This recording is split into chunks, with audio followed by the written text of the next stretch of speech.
My father was not much educated. In those days, he had studied up to 4th standard and wrote the medium. I'll give a little background to say how it was in humble beginning. Our village was the most backward village of the Hyderabad, Karnataka, of the then Nizam state. No electricity, no roads, no hospitals, no education facilities. Those were the circumstances.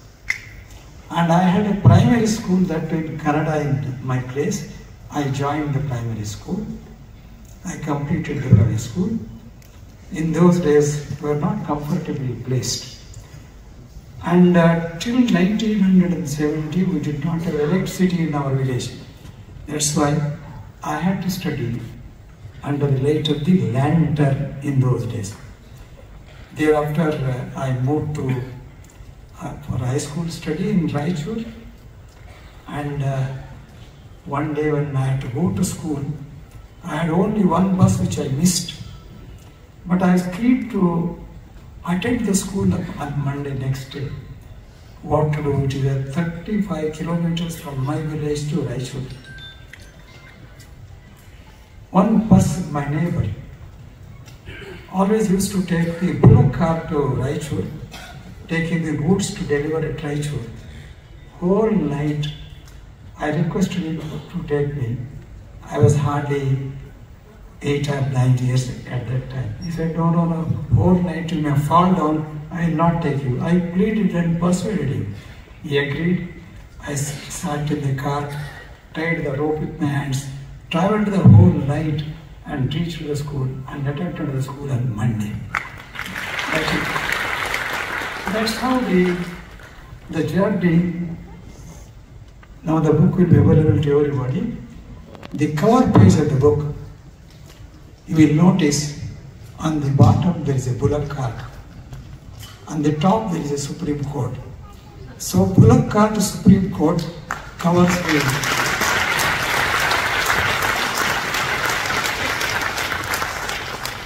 time spent and the distance traveled.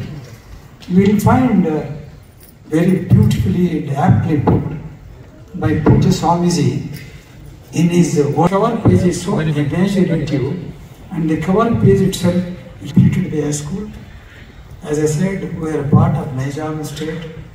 Nizam was interested only in collecting the revenue, not so much for development of that place at all. Result was, for that Hyderabad, Karnataka, called Gulbarga division, 3 districts, Gulbarga, Raichur and Bidar. There is only one intermediate college, that's equivalent to PUC at Gulbarga. No college at Raichur. Essentially, I had to go to take admission in that college. As I said, there was nobody to guide me. I lost my mother. Father was not very much educated. And so much so that not even single person was a graduate in my village. I was the first graduate of my village. And then went to Gulbarga. I did not, that college had 2 courses, arts and science. I did not know whether I should go for arts or science, nothing. I went to the college, there were 2 lines, queue. One leading to arts, another leading to science. At that time, there was no guidance. I was not matured enough to take a decision. I saw my friend in one line. I said, oh, my friend is in this line, let me go to that line. I stood in the queue, and that queue led to science. I completed, I put it precisely, I completed my graduation, and it was referred that during that period, I was considered reasonably good debater, and I was participating in other question competitions. I was elected as president of the students' union. This only prelude for the purpose. I had a principal by name DJ Dawar. DJ Dawar, a principal who has a lot of impact on me. Highly disciplined, punctual, and very, very good in his subject. He was teaching me atomic physics. In the final year, he said, Mr. Patil, you don't do MSc, you do law. I see a good lawyer in you. By that time, having regard to my activities, I was often inclined to do law. But principal's advice forbade up my decision to take up law. I took the law, and there again I must mention in shortly, I don't know if the law college had not been started in that year in Gulbarga, whether I would be today before you as I am. I could not afford to go to Hyderabad and study law because of economic reasons. And the very year I graduated, law college was started. I joined the law college. It was started very humorously. I put it in my book. I said, I studied in jail. Background is, during Razakar movement of those days, number of prisoners used to be kept there in barracks. After that, they were no more required, they became vacant. Law college did not have its own building. So, they were generous in allotting that barrack to us. We studied in jail barrack. That's why I say, I studied my law in jail.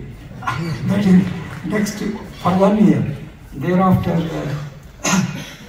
my good fortune, I was a student of the first batch of that college. I got an occasion to become honorary principal of the same college when I was part.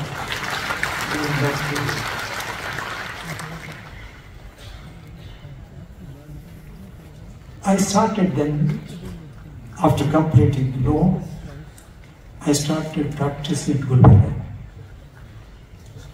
Again, I was in a dilemma. My native district is Raichur, but I studied all through from PUC to law at Gulbarga. I was well acquainted to the people there. So should I start practice at Raichur or Gulbarga was my dilemma. At that time, I decided to start practice at Gulbarga by the advice of Puja Dodda Papa of Gulbarga. And I practiced for 17 years at Gulbarga. And 2 instances I'll quote during my practice at Gulbarga. There was one poor lady, after death of her husband, share was denied to her. Ultimately, a suit for partition and separate position was to be filed. So torn sorry, I could see her from in my chamber. She was talking to my juniors. I called her and said, "You don't pay any fees. I work freely." In a suit for partition, relationship was admitted. It was ancestral property admitted, and no great argument was required with these two admissions. We succeeded. That lady prayed. Nim ಒಳ್ಳೆಯದಾಗಲಿ, ನಿಮ್ಮ ಮಕ್ಕಳೇ ಒಳ್ಳೆಯದಾಗಲಿ, ನಿಮ್ಮ ಮನೆಯಲ್ಲಿ ಒಳ್ಳೆಯದಾಗಲಿ ಅಂತ ಬಹಳ ಭಾವನಾ ಪರವಶವಾಗಿ ಹೇಳಿದ್ರು. Thereafter, when I became Chief Justice of the High Court of Rajasthan, came to Bangalore, there was a felicitation to me.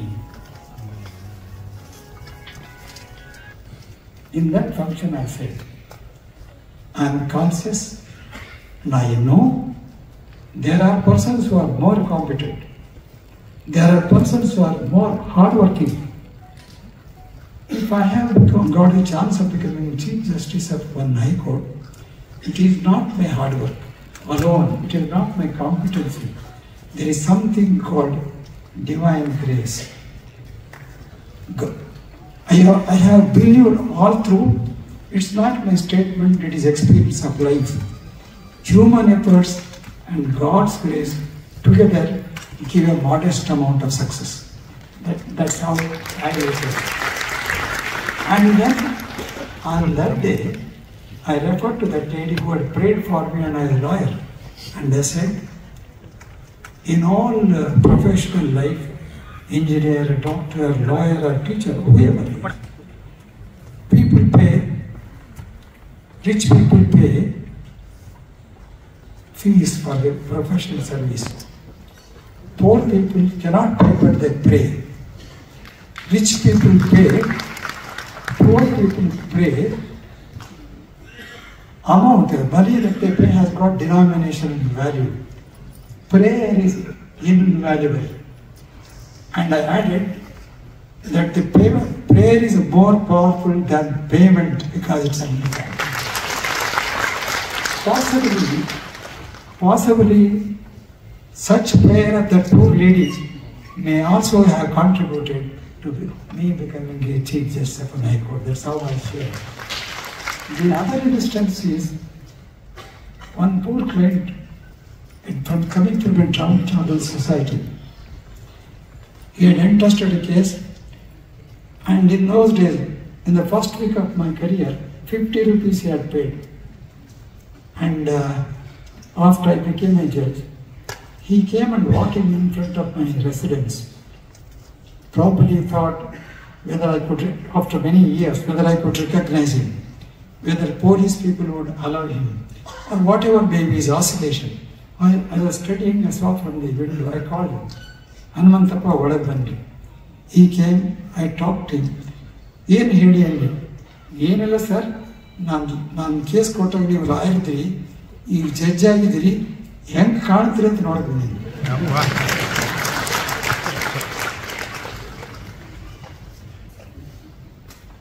When I had given a case, you were a lawyer. Now you are a judge. I have come to see how you look as a judge. That made me to think for half a minute. And he added, illiterate person, ಏನು sir ಸಾಹೇಬ್ರೆ, ಏನು ಸಾಹೇಬ್ರೆ, ನಮ್ಮ ಹೈದರಾಬಾದಲ್ಲಿ ನೀವು change ಆಗಿಲ್ಲ ಅನ್ನೋದು. Change ಆಗಿಲ್ಲ ಅಂದರೆ thought came to my mind, should I change? Why should I change? My reply was, Mr. Hanumantappa, when you gave case to me, when I was born, I was a human being. When you entrusted a case to me, I was a human being. And as a judge, I am a human being. And continue to be as a human being till I die. There is no reason to change. I may quickly add, positions may change. Possessions may change. But the human relations and human values should ever remain unaltered.